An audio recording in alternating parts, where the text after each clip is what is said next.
Salut à tous, bienvenue pour cette nouvelle vidéo. Vidéo aujourd'hui, présentation de produit, et puis je vais vous parler aussi de la marque de ce produit. Pourquoi? Parce que je suis devenu depuis peu ambassadeur de cette marque. La marque en question c'est Chep, ça se prononce Chep, ça s'écrit T-J-E-P, et en danois ça veut dire vite. Pourquoi? Parce que la plupart des charpentiers danois disent Chep, Chep, Chep, ça veut dire vite, vite, vite, dépêche-toi. Et donc le nom est parti de là. Me demandez pas pourquoi, mais c'est comme ça. Donc, Chep fait partie du groupe Kyocera. Kyocera est un grand groupe diversifié sur pas mal de choses. Kyocera a racheté Senko, et Senko, c'est une marque américaine experte dans tout ce qui est le domaine de clouage, clous, compresseurs, cloueurs, enfin voilà. Donc ça a étendu le marché, et ils ont racheté Chep, et voilà, c'est devenu un grand groupe. Donc le produit que je vais vous présenter aujourd'hui, c'est un compresseur qui m'a permis d'alimenter le cloueur que vous avez pu voir dans la vidéo précédente sur la pose de mon parquet en pin. Donc c'est un compresseur qui est silencieux.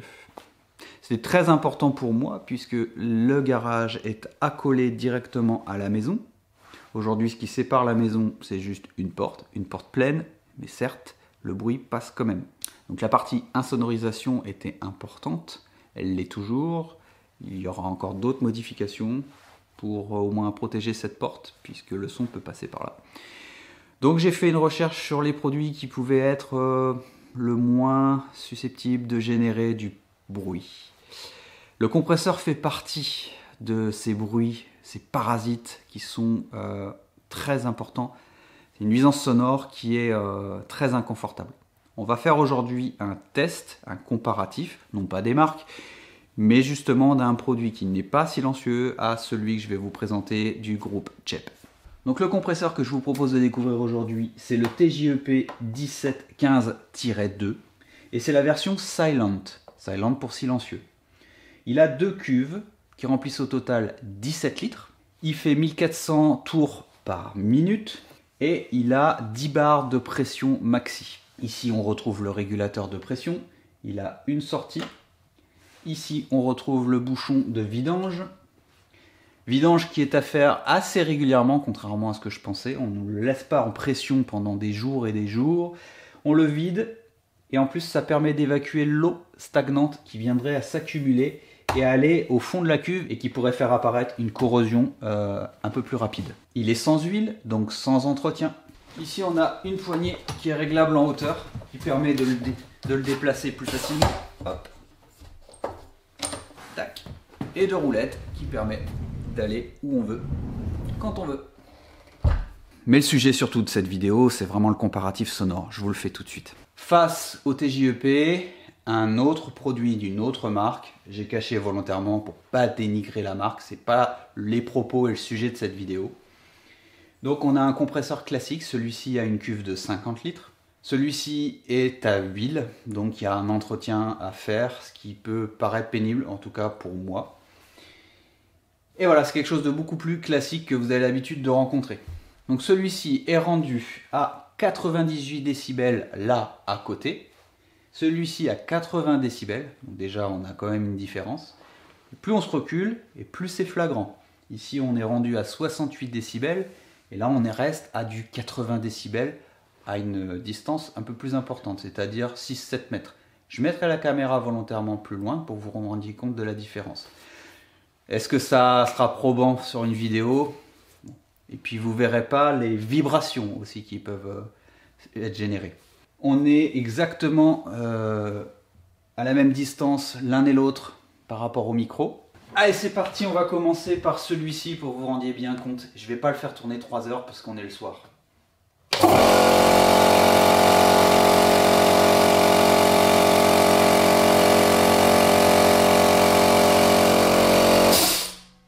Et allez, c'est parti pour celui-ci.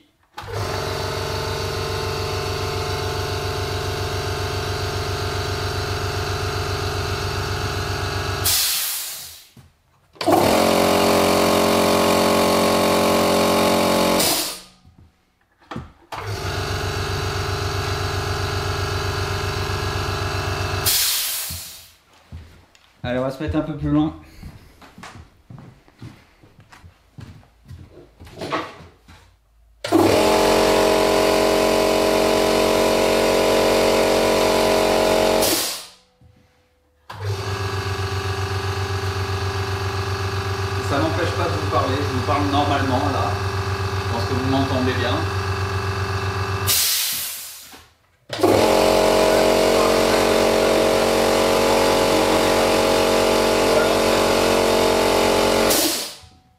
Dites-moi dans les commentaires ce que vous avez pensé de cette différence sonore. J'avais beau voir une fois il y a très longtemps, là pour le coup, à Batimat, j'ai été vraiment scotché par le non-bruit. Et il y a encore beaucoup moins brillant. On est plus sur des cuves beaucoup plus petites, quelque chose de beaucoup plus portatif. Parce que plus on augmente la cuve, plus ça fait de bruit. Mais enfin, ça reste quand même très audible. La preuve, je vais le mettre en route. Je le mets en route. J'ai pas du tout changé ma façon de... J'ai pas augmenté le son de ma voix. Par contre, sur l'autre, je vais pas augmenter le son de ma voix non plus. Je reste exactement sur la même façon de parler. Ça devient plutôt très compliqué pour vous d'entendre quelque chose. Voilà, moi qui suis en recherche justement d'un confort sonore pour moi et surtout pour ma petite famille qui a rien demandé. Je pense que là, la démonstration a été plus que concluante, en tout cas quand j'ai présenté ça à mon épouse. Et là, comme je vous disais, on n'a pas les vibrations dans la vidéo, mais celui-ci vibre énormément. Donc, il y a une gêne sonore, une gêne aussi au niveau de la vibration. Personnellement, je suis sur un vide sanitaire, donc la réverbération va jusqu'au bout de la maison. Ça s'amplifie pas. Ça s'atténue un petit peu, malgré tout, ça gêne quand même le confort de tout le monde. Donc je suis très content d'avoir pu acquérir et d'être ambassadeur de cette marque qui propose ces produits.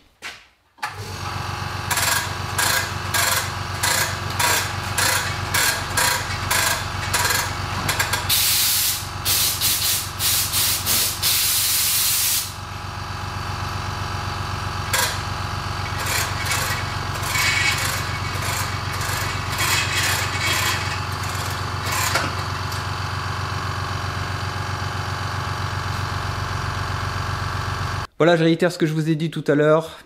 Mettez-moi en commentaire ce que vous avez pensé de ces produits, de ce comparatif, de cette façon aussi nouvelle de vous présenter des produits. Voilà, on se retrouve très vite pour une prochaine vidéo. Ciao!